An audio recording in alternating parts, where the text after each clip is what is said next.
de la misma. Vamos con información. Hemos estado ciertamente tanto con mi compañera Sara Pablo en Cámara de Senadores como con Maru Rojas en Cámara de Diputados, dando cuenta de lo que ha ocurrido en el periodo extraordinario de sesiones que está ya o llegó ya a su fin en estos días para aprobar estas reformas que han estado planteándose o que el Ejecutivo en algún momento planteó o que los propios legisladores han planteado. Nos hemos detenido poco en esta reforma en materia de desaparición, que establece algo muy importante que nos va a terminar por impactar a todos, a todos, aquí es a todos, aquí no es a mayores de edad, a hombres, mujeres, aquí es a todo ciudadano mexicano y tiene que ver con la clave única de registro de población. Si usted no sabe qué es esto, es su CURP. Todos tenemos un CURP y ahora hay una ley en donde va a converger muchos elementos alrededor de nuestra CURP. Eduardo Borges, director ejecutivo de Transparencia Mexicana, en la línea telefónica. Eduardo, ¿cómo estás? Qué gusto saludarte, buenas tardes. Estimado Jaime, qué gusto escucharte. Me preocupó el soundtrack que escogiste para entrar, ¿no? Porque no soy buen metalero, entonces estoy Yo preocupado que tampoco. fuera sobre ese tema. No, yo tampoco, pero aquí la producción se empecinó en que hoy querían escuchar a Metallica por si el estrés no estaba a todo lo que da. Hoy estamos poniendo un poco de Metallica, querido amigo. Oye, Eduardo, a ver, yo desde que me acuerdo y desde que estoy en este negocio de los medios de comunicación y cubriendo algunas fuentes, todos los gobiernos, desde Fox, me parece, habían deseado una identificación única donde converjan muchos de nuestros datos. Obviamente, la tecnología, el avance de todo esto, pues ha ido avanzando a pasos agigantados y hoy es muy diferente a lo que los políticos pensaban en el 2002, 2003, 2004, a lo que hoy ya es una realidad en el 2025.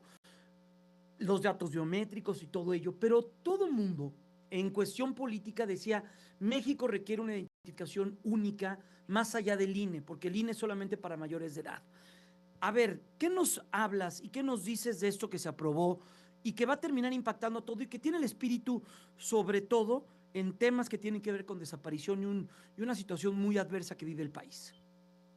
Mira, Jaime, qué bueno que lo recuerdas. Yo creo que somos de la misma cosecha, porque desde antes de Fox, yo recuerdo que la gran discusión que tenía México era la creación de un documento nacional de identidad. Uh -huh. Eh, Con el INE avanzamos muchísimo y con la credencial del INE, porque un cuerpo técnico con un uso especializado para materia electoral, pues finalmente tenía a la población, que ahorita llegamos a ser más o menos 100 millones de personas, que tenemos un documento para votar, pero no es un documento nacional de identidad. Uh -huh. Cumplió funciones de un documento nacional de identidad y todas las sociedades, incluidas las democracias avanzadas, tienen algún identificador que le permite al gobierno y a la sociedad entender cómo nos identificamos, ¿no? Es decir, quiénes somos y qué estamos haciendo. Entonces es una discusión muy larga cuyo desenlace ha sido muchas veces amargo. En la administración Calderón, por ejemplo, se compraron equipos para hacer CURPS digitales, invirtieron creo que cerca de 2.200 millones de pesos y finalmente no se volvió generalizada su uso. Hay un grupo de mexicanas y mexicanos que tienen estos documentos de identidad. O en el periodo de Peña se revive la discusión. Es decir, esta es una discusión permanente Sí, de toda sí ha sido sociedad. Ahora, cíclica, ¿no? sí, y además, entra bien, entra mal, se discute, se apaga, sube, cambia la tecnología, como decías, y se empieza a dar de nuevo la conversación. A Uh ver, -huh. en esencia, ¿qué es lo que tenemos que discutir como sociedad, más allá de lo que probó el día de hoy o lo que se presentó el día de hoy? Necesitamos tener una forma de identificar a todas las personas que estamos en el territorio nacional, no solo a los ciudadanos que tienen más de 18 años.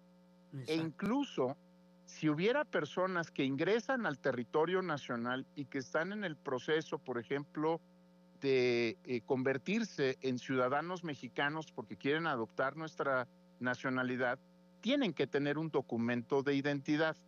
Ese es un número, ¿no? Y ese número tiene una serie de atributos, y no me detengo mucho, pero esos atributos pues son dónde naciste, cómo te identificas en términos de género, más o menos cuál es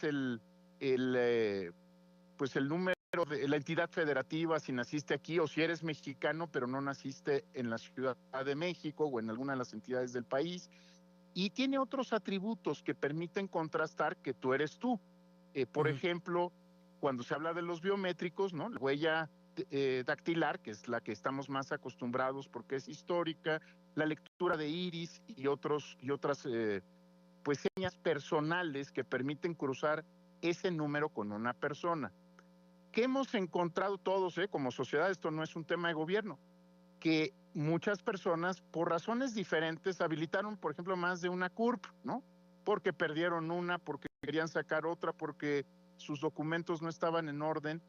Pero para que solo pueda haber una clave de identidad, necesitas cruzarlo con un elemento que sea único de un ser humano, es decir, sus biométricos. Entonces, esa es la discusión de fondo. Ahora, ¿quién tiene el poder de recabar esa información? Pues el Estado mexicano. ¿Quién tiene el poder? Y aquí es donde vienen las reacciones, yo creo que de muchos actores pues críticos de la medida. ¿Qué poder tiene ese Estado? Pues de tener una base de datos de 130 millones de personas o más en la que puede cruzar información con otros temas, lo cual puede ser positivo, pero también corre el riesgo de lo que se llama vigilancia masiva. ¿Y cuál es el mayor de los riesgos? Que estas disposiciones no tienen controles democráticos asociados. ¿Eso qué quiere decir? Que en términos prácticos no se crearon mecanismos de supervisión y control para las autoridades que están impulsando estas medidas, a quienes les rindan cuentas y quienes permitan ver si está funcionando o no funcionando conforme a derecho el uso de estas disposiciones. Yo creo que la CURP con biométricos no es un problema. El problema es que no haya controles democráticos efectivos para los funcionarios que van a estar a cargo de recabar y manejar esta información. Por ejemplo, Eduardo, ¿quién gestionaría, quién pues vigilaría los datos de los 120 o 30 millones de mexicanos? Mira, creo que a quien hay que, digamos, lo que ahorita va a haber es que se recabe la información con distintos propósitos, ¿no?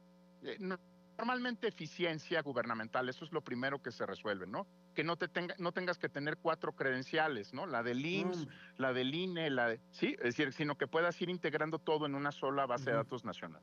Lo que va a ocurrir ahorita es la integración, pero tu pregunta va al punto de fondo. ¿Quiénes tendrán acceso a esa información y con qué propósito? ¿Y quién va a supervisar que esa información solo se use conforme a derecho? Entonces son 2 preguntas. ¿Quiénes son los funcionarios que la van a tener, que podrían tener? Mira, hago un paréntesis, tú sabes que me gusta el diseño institucional y una de las reglas del diseño institucional es que uno no diseña instituciones para uno, ¿no? Porque uno se conoce bien y a lo mejor sabe que es un hombre honesto. Si uno diseña instituciones por si llegan los malvados, ¿no? Y entonces la pregunta aquí es, ¿quiénes tendrán acceso a esa información? ¿Quiénes podrán procesarla? ¿Qué controles van a tener estas personas? ¿Y qué consecuencias habría si, por ejemplo, deciden comercializar esta base de datos o compartirla con alguien más, con el crimen organizado o con algún grupo delictivo? Entonces, la pregunta no es si debemos de tener una CURP, insisto, con biométricos, sino quién va a ser responsable del procesamiento de la información, de su manejo, y qué acciones ha tomado el Estado para que si esta persona se va del lado contrario, del lado de los malos, tenga consecuencias enormes, porque lo que está poniendo en riesgo es a toda la población, como bien decías al principio. Híjole, pues ya veremos cómo se gestiona esto, cuál es el trámite que se va a tener que hacer y qué tantas acciones cotidianas se van a vincular con esta clave única de registro de población. Pues Eduardo Borges, director ejecutivo de Transparencia Mexicana, gracias, un abrazo grande, Eduardo, cuídate mucho, excelente tarde. Fuerte abrazo, Jaime, buena tarde.